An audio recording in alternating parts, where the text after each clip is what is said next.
சுயதரிசனம் பகுதி 7.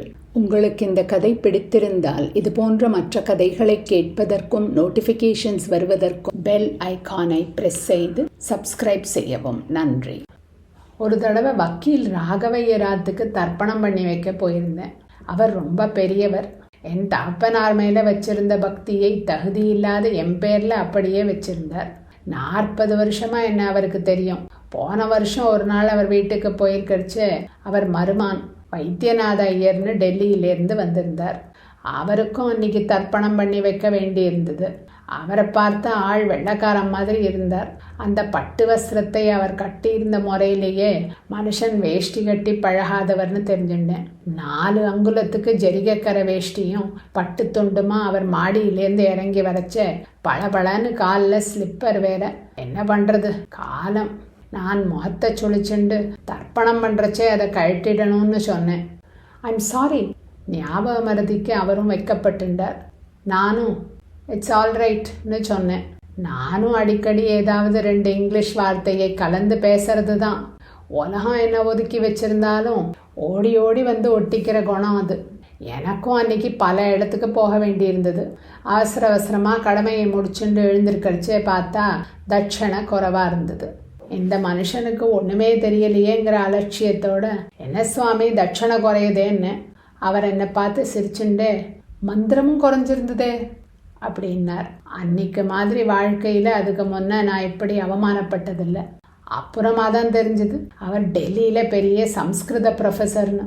அவர் என்னை கேட்டார், உங்கள் பீட்டத்துக்கு நாங்கள் வச்சிருக்கிற மதிப்பை நீங்கள் காக்க வேண்டாமா? அர்த்தம் தெரியாமல் மந்திரம் சொல்லி தரலாமா அப்படின்னு. நான் சொன்னேன், மருந்தை சாப்பிட்டா போகிறோம், மருந்தில் என்ன இருக்குன்னு தெரிஞ்சா என்ன தெரியாட்டா என்னன்னு. எப்பவோ படித்ததை எடுத்து விட்டேன். அவர் என்னை பார்த்து சிரிச்சுட்டே, மருந்து சாப்பிட்றவனுக்கு தெரியாட்டா பாதகம் இல்லை, மருந்து கொடுக்குறவருக்கு தெரிஞ்சிருக்கணுமே அப்படின்னார். ஒரு நிமிஷம் யோசிச்சு பார்த்தேன். என்ன சொல்கிறதுன்னு புரியலை. மன்னிச்சுக்கோங்க சுவாமின்னு கையெடுத்து கும்பிட்டுட்டு சைக்கிளில் ஏறி ஓடி வந்துட்டேன். மணி 8 அடிக்கிறது. ராஜம் அடுக்களையிலிருந்து அறைக்குள் வந்து அவன் முதுகில் உரசியவாறு நின்று அவன் தோள் வழியே அவன் படிக்கும் காகிதங்களை பார்க்கிறாள். ஏதோ ஆபீஸ் விவகாரம் என்ற அலட்சியத்தோடு. இன்னும் முடியலையா, சாப்பிட வரேளா என்று குரல் கேட்டு அவன் கவனம் கலைந்து அவளை பார்க்கிறான். மணி வந்துடட்டுமே என்று ஒரு பயந்த புன்னகையோடு அவன் வேண்டிக் கொள்கிறான். இந்த குப்பையெல்லாம் ஆபீஸோடு வச்சுக்கப்படாதோ என்று சிடுசிடுத்தவாறு மேஜை மீது கிடந்த ஒரு வாரப்பத்திரிகையை எடுத்து பிரித்து கொண்டு சுவரோரமாக உட்காருகிறாள் ராஜம்.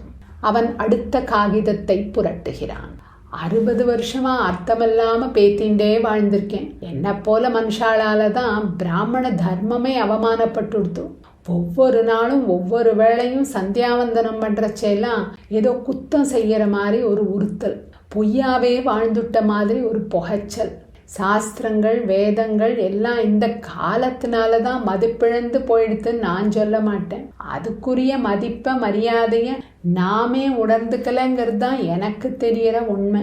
இந்த 1 மாசமாத்தான் நானே ஒரு மனுஷன்னு எனக்கு தெரியறது. இதுக்கு முன்ன நாடகத்துல வர மாதிரி நான் வேஷம் போட்டுண்டு யாரோ எழுதி கொடுத்த வச்சனங்களை பேசுற மாதிரி மந்திரங்களை மனசுல ஒட்டாம உதட்டுல ஒட்டிண்டு தெரிஞ்சேன். எனக்கு தெரிஞ்சவா இப்ப யாராவது என்ன பார்த்தா அவளுக்கு தெரிஞ்சு கணபதி சாஸ்திரி நான் தான் சொன்னா கூட நம்பவே மாட்டா. எங்கேயாவது கண்ணாடியில என் உருவம் திடீர்னு தெரியறப்போ எனக்கே என்ன நம்ப முடியல. ஆமா, என் மனசுல இருக்கிற என் உருவம் குடுமி வச்சுன்னு இருக்கு, 10 தரிச்சுன்னு இருக்கு. 60 வருஷம் நினைப்பு அவ்வளவு சீக்கிரம் மாறிடுமா? நினைப்பு தான். இப்ப நான் பிராமணனும் இல்லை, சாஸ்திரியும் இல்லை. எனக்கு என் மனசாட்சிக்கு துரோகம் செஞ்சுக்காத ஒரு நேர்மையான மனுஷன்தான்.